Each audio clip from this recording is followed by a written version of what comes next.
Hi, it's Queenie here. I have one particular friend who always accuses me of wearing rose-colored glasses when I talk about the past.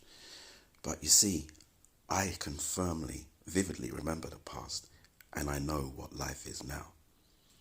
Back in the day, I was the age of these guys you're looking at, these youth club members.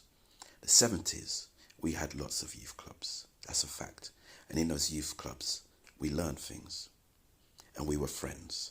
There was more unity in those days with black youths than there is now, and that's a fact. You see, we didn't need to hide our faces from our friends or from other black youths that we didn't know. I could go to any part of London and walk without my face hidden, without having to wear a hood over my head so that nobody could see me, without having to shrink in my being so that I could be invisible, because I didn't fear other black boys in other parts of London. We stuck together. We had each other's backs.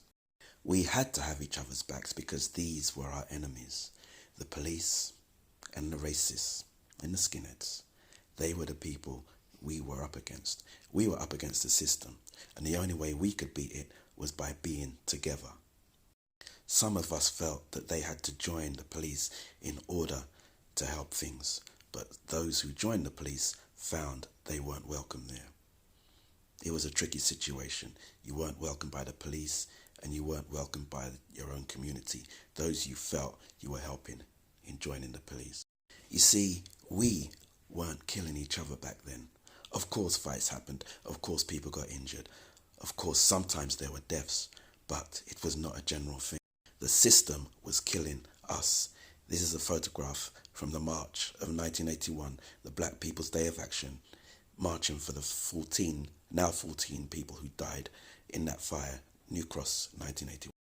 We were trying in every way to support each other, to set up youth clubs.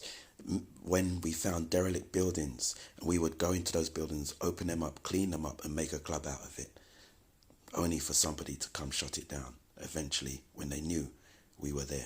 Our music was not played on the radios, so we set up sound systems and pirate stations to play our music ourselves, those pirate stations continually being shut down, the sound systems continually being harassed.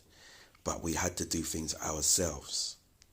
Sometimes the pressure got too much and things exploded. This is Brixton 1981, the aftermath of the riot.